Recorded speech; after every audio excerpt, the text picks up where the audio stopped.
Starting off the show, though, of course, diving into that game from last night, the Celtics led, seemed like they were going to pull away on a couple different instances.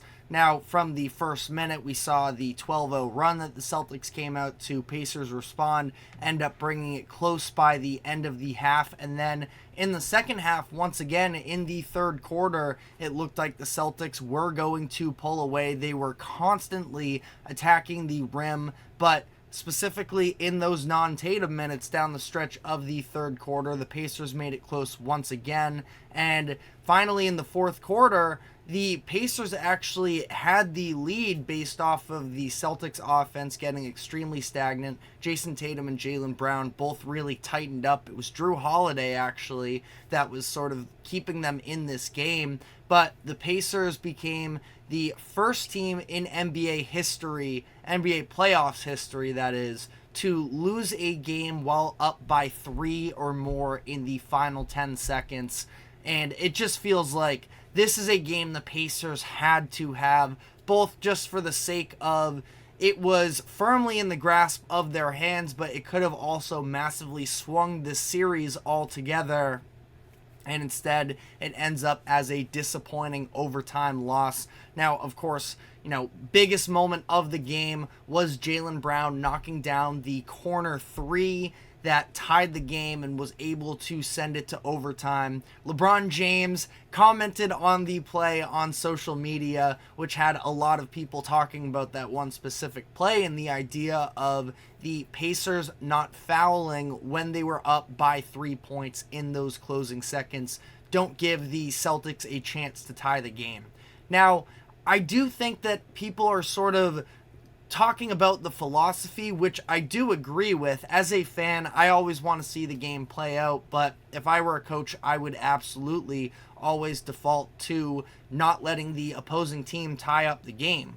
But part of the issue in this scenario was the fact that Jaylen Brown caught it in the corner, and yes, he gave a pump fake, but he was basically in a shooting motion from the time that he caught the ball. It was a Derek White screen that opened him up in the corner that gave him just enough space from Pascal Siakam that he was able to cleanly catch the ball, and then Siakam was closing out. Just that little half second of time in between Brown catching the ball and Siakam arriving to him. The second that Siakam went to foul, Jaylen Brown was going to pull up and draw 3 free throws. And the whole idea behind this fouling when you're up by 3 is to make sure that the opposing team can't tie the game.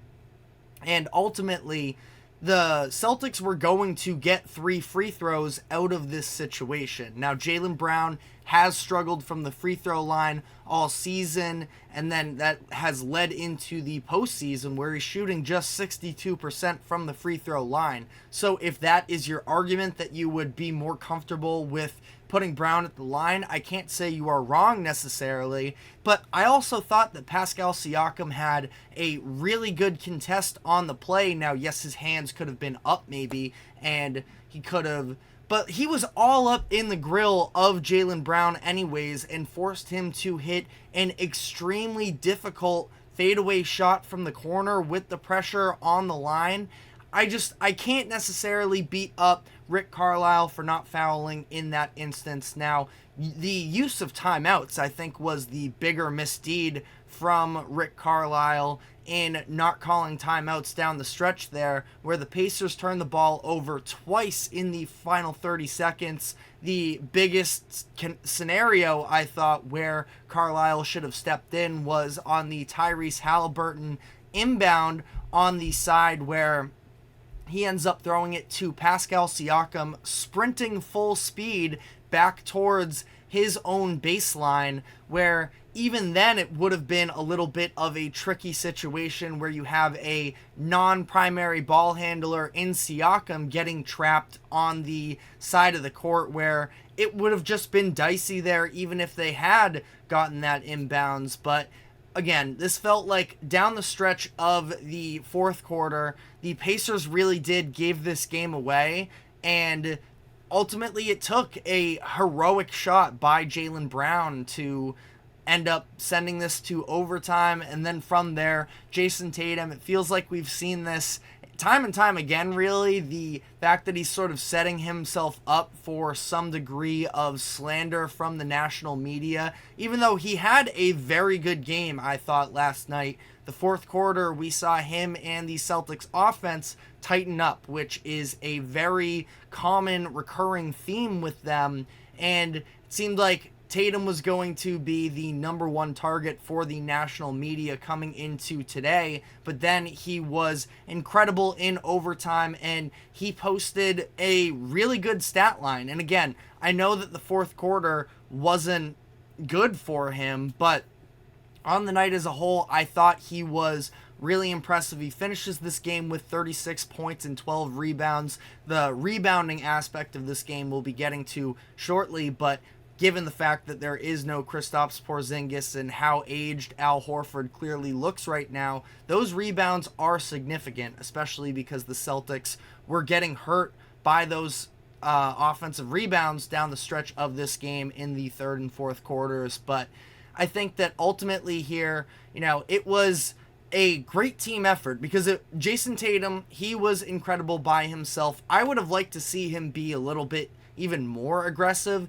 because of the fact that he and Jaylen Brown both, anytime they wanted to drive on the Pacers, they were having success. And specifically, the matchups against their guards, Tyrese Halliburton and Andrew Nembhard, really neither one of them could put up much resistance when the Celtics were looking to attack the rim. And that's where, in the fourth quarter, the Pacers were sort of locking the Celtics down, and it felt like there should have been a scenario where there is a glaring opening on that Indiana defense that we know all season long has not been effective. They allow the most points in the paint out of any team in the NBA this season, and it seemed like they sort of turned away from that when they were having great success, both in the third quarter when they built up that 15 or so point lead, and then once again in overtime where they stopped shooting threes. Thought that it was really smart of Joe Mazzulla to put the ball in Derek White's hands more down the stretch. And Derek White, it's not like he was flawless in this game. I was also hoping that he would be more aggressive because he had the Tyrese Halliburton matchup, and it seemed like he wasn't really taking advantage of that. He also had the really bad foul in overtime where off of the Jayson Tatum turnover, Derek White, who had gotten blocked by Tyrese Halliburton on a three-point attempt from behind, he sort of tried to get his revenge, and it ended up as a really bad foul for him. But ultimately, I do think that White had a good game here. 15 points, 9 assists, 6 rebounds. He hit a big three-pointer in that fourth quarter around that 3-minute mark to sort of help the Celtics pull this thing back together. Al Horford, for as much as he struggled throughout the night, I think that was another example of somebody who really wasn't all that effective on the night as a whole, but he hit a three-pointer as well at that 3-minute mark that came in handy. But the Al Horford conversation is definitely a pressing one for both perspectives of the team because it was clear that the Pacers in the second half, and specifically the fourth quarter, you could see Halliburton looking for it in overtime as well. He wanted that Al Horford matchup. This is something that we've seen dating back to, really, I would say, the Cavaliers series when Donovan Mitchell was tearing them up in Game 3. The fact that he just does not have the perimeter defense to be able to stay in front of these crafty guards, and he was just time and time again, as if you go back and you look at overtime, and I know that the Pacers didn't have the best overtime period because of some ball security issues. That is a little bit of a, bigger problem with them, bigger concern, I should say, but that is absolutely something they can continue to attack, and the Celtics are going to need to make adjustments to make sure that that isn't the case, because I would have to imagine that's going to be the Pacers' number one priority headed into next game. It was clear that the Luke Cornett center minutes off of the bench for the Celtics was not effective. Miles Turner was basically unguardable in that first half. Pascal Siakam got going in the second half as well. It seemed like a lot of those free throw line jumpers were over Al Horford, who just couldn't really, he is 37 years old, turning 38 in a couple weeks, and he's playing 40 minutes. That's just too much, which was another example of they need Kristaps Porzingis. Now, they come away with this game without him. I'm curious to see, they could conceivably win without Porzingis in this series in its entirety, but I think the Pacers are a better team, and I've been saying this headed into the second round. They're a better team than a lot of people are giving them credit for, and yes, they've had some injuries that have gone in their favor through this postseason run, but they still sort of are who they've been all season, which is an extremely dynamic offensive team for whatever it means. Obviously, the records are broken just about every season, but the number one offensive rating in NBA history headed into this postseason. Now, that's why last night was a little bit of a fireworks show, because the Celtics were actually number 2 all-time in that category as well. So 2 high-powered offenses, and last night was a shootout. Now, the Celtics feels like they have to do a better job, and the Pacers turned the ball over 20 times, and yet still seemed like they were able to, anytime there were those miscommunications, and again, I love Al Horford as a Celtics fan personally, but his best years are just behind him. I don't think that is, any sort of a crazy take, and they're going to need to be able to help him out moving forward in this series. Now, who is that going to be necessarily? Xavier Tillman was out last night for personal reasons, as long as he has some family stuff going on, so hopefully mentally he will be able to sort of return and be himself, but he's somebody who they could definitely use in this series. Again, I have never really been a fan of the Luke Cornett minutes. I don't know how much more you want to go in that direction, but the small ball possibility with the Celtics is still something that I am looking to, because I don't believe that the Pacers have any post-up threats that can really hurt them. Now, you did see Miles Turner, especially in that first half when he was going, the couple of instances that he got Derek White on him when he was on the block, he had no problem whatsoever just going up over White and knocking down those shots. I mention that because it does seem like, if the Celtics were to go with this small ball direction, we have seen Drew Holiday, especially this was more the Celtics' idea at the beginning of the beginning of the regular season, I should say, that they were having Drew Holiday match up against opposing bigs, and he did a really good job of it then. Now, Miles Turner, if he's going to be comfortable with that size mismatch, that may not be an option, but I also see no reason why Jayson Tatum wouldn't be able to hold his against Miles Turner in the post. Turner is a very good offensive player, and he's just a very good player, because obviously defense, he has his impacts as well, but I just don't believe that he is necessarily somebody who is going to absolutely punish you if you go on a little bit of a smaller end. And there were definitely some takeaways from Joe Mazzulla. I don't think he coached a flawless game by any means, especially late in the game. There was some really weird clock management stuff, the decision to foul in overtime when they were already in the bonus, and then there was the whole debacle with the allowing offensive rebounds and the Pacers getting extra free throws with a chance to make it a one-possession game, which they ultimately do. But I think that he's going to have to figure out some sort of a solution ultimately for what are they going to do with Al Horford and this big man position, because 40 minutes a game is not going to cut it for Horford, who also has been mightily struggling from the three-point line. The Pacers are going to leave him open until they make him pay. And, in a 4-game sample size, at least as of late, where the Cavaliers, we saw them sort of take on this adaptation down the stretch of that series, Al Horford has not been able to make opposing teams pay. Now, he was great in the closeout game where he was 6 of 13 from 3, but since then he has hit just, I believe it is 3 of 22 from there between games 3-4 in the Cleveland series and game 1 last night. So that is really bad, obviously. And again, I think they're going to have to come up with some other adjustments. But,